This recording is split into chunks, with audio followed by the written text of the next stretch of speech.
India জোটের তোপের মুখে নির্বাচন কমিশন। এই মুহূর্তে শুরু করছি ভারত বাংলা 24। ভারত বাংলা 24-এ আপনাদের সবাইকে স্বাগত জানাই।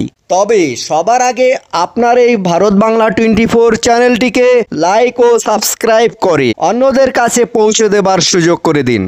নির্বাচন কমিশন এবং মুখ্য নির্বাচন কমিশনার জ্ঞানেশ্বর কুমারের বিরুদ্ধে সরাসরি সুর চড়িয়েছে বিরোধী জোট ইন্ডিয়া ব্লক। ভোট কারচুপি এবং বিহারে স্পেশাল ইন্টেনসিভ রিভিশন SIR প্রক্রিয়ার মাধ্যমে ভোটার তালিকা থেকে নাম বাদ দেওয়া অভিযোগ তুলে কমিশনারকে কাঠগড়ায় দাঁড় করিয়েছেন তারা। গত সোমবার দিল্লির কনস্টিটিউশন ক্লাবে আয়োজিত সাংবাদিক সম্মেলনে কংগ্রেস, সমাজবাদী পার্টি, তৃণমূল কংগ্রেস, DMK এবং বাম দলগুলির নেতারা একযোগে কমিশনের পক্ষপাত ও অবহেলার সমালোচনা করেন। বিরোধীদের দাবি কমিশন তাদের অভিযোগগুলিকে উপেক্ষা করে বিজেপির সুবিধা করে দিচ্ছেন। এবং এই প্রসঙ্গে CPM সাংসদ ব্রিটাস অভিযোগ করেন, মনে হচ্ছে CEC বিরোধী দলগুলির বিরুদ্ধে যুদ্ধ ঘোষণা করেছেন। নির্বাচন কমিশন এখন সরকারের বি টিম এ পরিণত হয়েছে। জবাবে জ্ঞানেশ কুমার রবিবার এক সাংবাদিক সম্মেলনে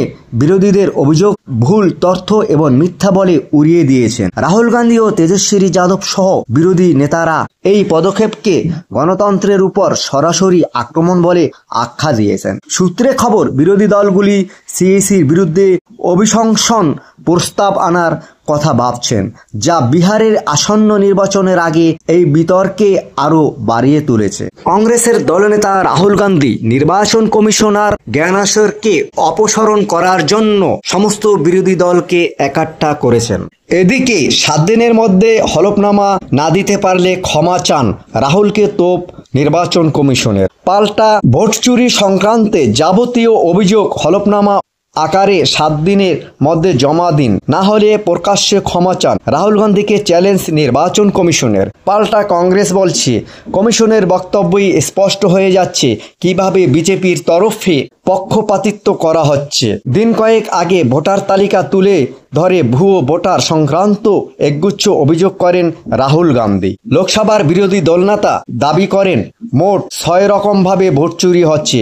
এমনকি 2024 লোকসভা নির্বাচনেও বিজেপি নির্বাচন কমিশনের সাহায্যে বহু আসন ভোট চুরি করে জিতেছে বলে দাবি করেন কংগ্রেস নেতা। গত কয়েকদিন লাগাতার এই অভিযোগে সরব হচ্ছেন রাহুল। এমনকি ভোটমুখী বিহারে রবিবার থেকে ভোট অধিকার যাত্রাও শুরু করেছেন লোকসভার বিরোধী দল নেতা রাহুল গান্ধী। রবিবার মূলত রাহুলের সেই অভিযোগগুলির জবাব দেওয়ার জন্যই সাংবাদিক বৈঠক করে কমিশন। ভোট চুরির মতো আপত্তিকর শব্দ ব্যবহার করা, বিভ্রান্তি ছড়ানোর অভিযোগে নাম না করে লোকসভার বিরোধী দল নেতাকে রাহুল গান্ধীকে তুলোধনা করেন মুখ্য নির্বাচন কমিশন জ্ঞানেশ কুমার দাবি করেন, কমিশনের ঘাড়ে বন্দুক রেখে জনগণকে নিশানা করে রাজনীতি চলছে। সাধারণ ভোটারদের বিভ্রান্ত করার চেষ্টা করা হচ্ছে। এভাবে মিথ্যাকে সত্যি করা যাবে না। মুখ্য নির্বাচন কমিশনারের সাফ কথা, ভোট চুরির মতো আপত্তিকর শব্দ